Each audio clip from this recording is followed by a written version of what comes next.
राजस्थान की राजनीति के दिग्गज और राज्य के मुख्यमंत्री अशोक गहलोत को प्रदेश कांग्रेस के अध्यक्ष और उप मुख्यमंत्री रहे सचिन पायलट के कारण जहर का घूंट पीना पड़ा।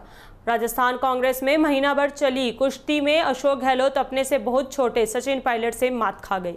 यह कहना है कैलाश विजयवर्गीय का, जो बीजेपी के राष्ट्रीय महासचिव हैं। विजयवर्गीय ने कहा कि राजस्थान कांग्रेस की सियासी लड़ाई में अशोक गहलोत के कद को उनकी ओछी बयानबाजी ने बौना बना दिया है।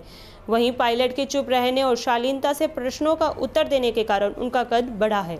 उन्होंने कहा कि अशोक गहलोत के निकम्मा बताने के बावजूद सचिन ने कोई तीखी टिप्पणी नहीं की। इस प्रकरण में अशोक गहलोत के बौनापन को सचिन पायलट के बड़प्पन के सभी के सामने ला दिया है। इस प्रकरण ने अशोक गहलोत के बौनापन को सचिन पायलट के बड़प्पन को सबके सामने ला दिया है।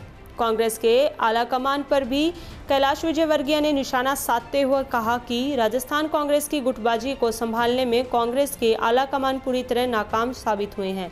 बीजेपी नेता ने कहा कि गहलोत से सचिन पायलट की नाराजगी खुलेआम होने और विधायकों की बगावत को लेकर कांग्रेस के नेताओं ने भारतीय जनता पार्टी पर बेवजह आरोप लगाए। भाजपा पर लगाए आरोपों के कारण कांग्रेस का दिवालियापन भी सामने आया। इसी के साथ कांग्रेस के नेताओं ने धैर्य और साहस की भी कमी साफ तौर पर दिखाई दी। मुख्यमंत्री अशोक गहलोत ने विधायकों की खरीद फरोख्त के आरोप लगाकर पुलिस को जांच सौंपी। विजयवर्गीय ने कहा कि कांग्रेस ने यह सब बीजेपी पर दबाव बनाने के लिए किया, लेकिन पुलिस की जांच में भी कुछ नहीं निकला। खुद राजस्थान बीजेपी के अध्यक्ष सतीश पूनिया ने इसका खुलासा किया और अशोक गहलोत ने होटलों में रहने और खाने पर 10 करोड़ रुपए खर्च किए। अशोक गहलोत ने यह सब अपनी दूसरी पीढ़ी को राजनीति में स्थापित करने के लिए किया। गहलोत के सामने मेहनती युवा सचिन पायलट के एक जबरदस्त चुनौती बने रहे थे। अब गहलोत का मुख्यमंत्री पद जाना तो तय है। वे न खुद राजनीति में खड़े रह पाए और न ही अपनी आने वाली पीढ़ी को स्थापित कर पाए।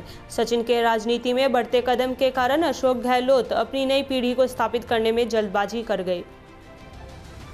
कैलाश विजयवर्गीय ने कहा कि सचिन पायलट को मनाने में कांग्रेस के कार्यवाहक अध्यक्ष सोनिया गांधी, पूर्व पार्टी अध्यक्ष राहुल गांधी, महासचिव प्रियंका गांधी, केसी वेणुगोपाल और वरिष्ठ नेता अहमद पटेल का दम लगाना पड़ा।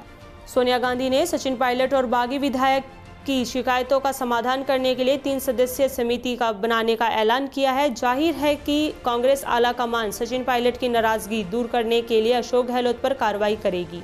कांग्रेस के नेताओं ने विधायकों की बगावत को लेकर जिस तरह सचिन पायलट पर वार किए, उससे पार्टी नेतृत्व का बौनापन सबको दिखाई दिया है।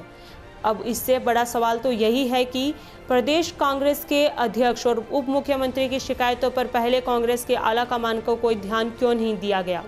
विजयवर्गीय ने कहा कि जब महीना भर चले इस नाटक का अंत सचिन पायलट की शिकायतों को दूर करने के आश्वासन से होना था, तो यह पहले ही दिन क्यों नहीं हुआ।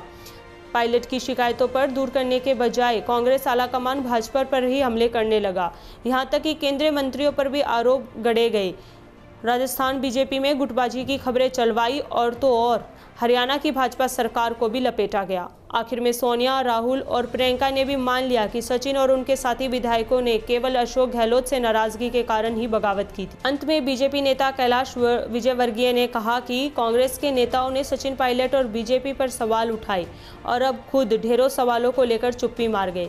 सारे प्रकरण में कांग्रेस ने खोया ही खोया है, जबकि सचिन पायलट ने प्रदेश कांग्रेस अध्यक्ष और उप मुख्यमंत्री की कुर्सी जाने के बावजूद बहुत कुछ पाया है। जनता की नज़रों में उनकी छवि एक धैर्यशील और साहसी नेता की बनी है।